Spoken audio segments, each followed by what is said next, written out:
In the Bible, we find one of the most beautiful appeal from God.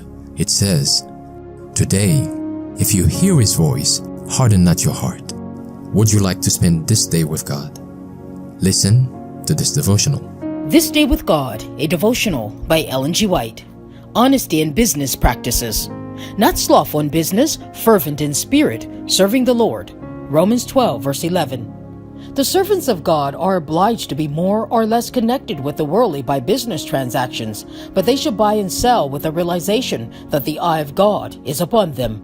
No false balances or deceitful weights are to be used, for these are an abomination to the Lord. In every business transaction, a Christian will be just what he wants his brethren to think he is. His course of action is guided by underlying principles. He does not scheme, therefore he has nothing to conceal, nothing to gloss over.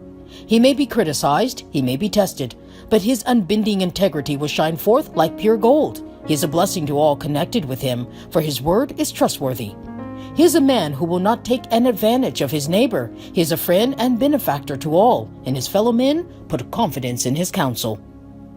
A truly honest man will never take advantage of weakness or incompetency in order to fill his own purse. He accepts a fair equivalent for that which he sells. If there are defects in the article sold, he frankly tells his brother or his neighbor, although by doing so he may work against his own pecuniary interests. In all the details of life, the strictest principles of honesty are to be maintained. These are not the principles which govern our world, for Satan, deceiver, liar, and oppressor, is the master, and his subjects follow him and carry out his purposes. But Christians serve under a different master, and their actions must be wrought in God, irrespective of all selfish gain. Deviation from perfect fairness in a business deal may appear as a small thing in the estimation of some, but our Savior did not thus regard it. His words on this point are plain and explicit.